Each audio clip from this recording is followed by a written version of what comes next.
He's a storied film critic and historian. He joins us now from Los Angeles. Leonard, this $15 million number, we've been debating it all afternoon. Is that a success? Is that a disappointment? How do we interpret that number? I think it's a success. There's never been a test case with a major studio movie opening what they call day and date, simultaneously in theaters and online. It's been done with a lot of independent films, smaller films, and some of them have done fairly well. But fairly well to those films can be $500,000 or $1 million. Now, if Sony had gotten to release this in 3,000 theaters as they'd planned, it probably would have made something like $40 to $50 or $60 million. So compared to that, you know, it's a disappointment. On the other hand, it's finally given a test case to a film that had the opportunity, that gave people the opportunity to choose. Do I feel like staying at home or watching it on my laptop? Do I feel like going out and seeing it with a crowd in the theater and laughing with all the people around me? And people chose to do both.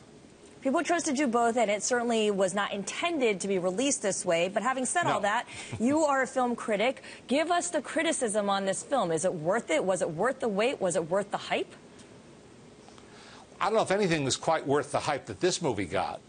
And as many people have pointed out, and I think including the people who made it, it was never intended to be a test case for freedom of speech or freedom of expression. It was just a goofball comedy.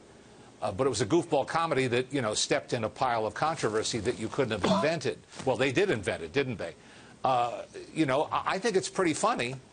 It's a little cruder, a lot cruder than I'm comfortable with.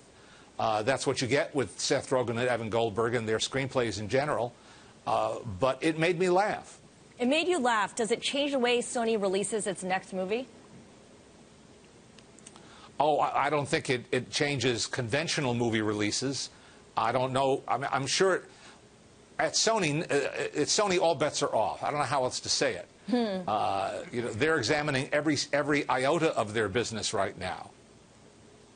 Leonard Maltin, tell us the movies that we should have seen that we didn't see. We keep hearing that box office revenue is down in Hollywood. Well, that's true, partly because the films haven't attracted the audience they hoped, partly because there's so much competition for people's time and attention and money. And a lot of people do choose to stay home. You can stream so much now. You can watch films in so many different platforms. But, you know, moviegoing is still a social event. Do you want to stay inside in your house all day, every day? I don't think anybody does. So what movie should we go and see, Leonard Maltin? You should see Chris Rock's movie, Top 5. That's a very entertaining film. If you haven't seen, if it's still in release where you are, The Grand Budapest Hotel, which came out much earlier in this year and is one of the best films of the year. If you haven't seen Boyhood, Richard Linklater's amazing film, which is one of the best of 2014, that's a sure bet. Of the newer crop, The Imitation Game with Benedict Cumberbatch and Keira Knightley, a wonderful film, which is going to get a lot of awards attention, I'm sure. There's a lot of good films to see right now, but then, of course, what happens is they all come out in a big crush at the end of December. When there's almost too many. There's too much to absorb all at once. I know, we talk about disruption in the entertainment industry and the content industry, and yet these Hollywood studios go back to the old playbook of releasing everything around the Christmas week. I think of Unbroken, which I just saw yesterday. It got kind of lost in the shuffle, even though it's Oscar bait. Why doesn't anyone change this? Grand Budapest Hotel came out earlier, but does it really get forgotten later on? Well, some people feel that it does. It's not necessarily that it's forgotten, but you sort of retain the experience, the gut experience of what you've seen most recently. So you can remember back to the spring that you liked to film a lot, but if you've just been knocked out by American Sniper, which is a terrific movie that opened Christmas Day, that's the more recent experience, the more recent experience that you've had viscerally. And you say, well, you know, that's on my mind. I think I want to honor that film if you're a voter for one of these awards. Is there a particular movie that Leonard Maltin is looking forward to seeing in 2015? Good question. I haven't looked much ahead. I'm too busy keeping up with what's here right now. And also over the holidays, I'm trying to catch up with some of the films I've missed during 2014. What movie have you missed, Leonard? Oh, there are a number of films I didn't get to see. Snowpiercer is a film a lot of people enjoyed.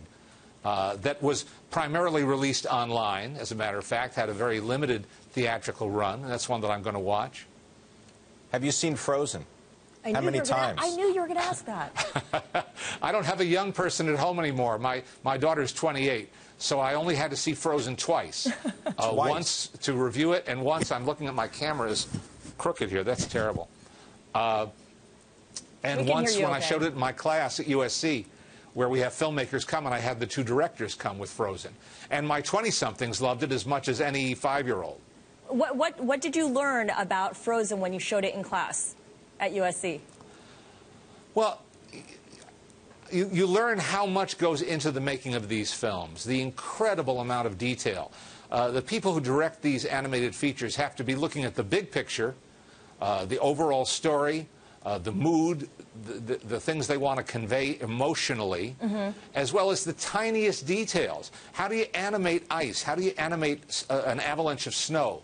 How do you create the color and the various gradations of color of snow? It's not white. It's not white on white. There's a sort of a bluish cast. All of these details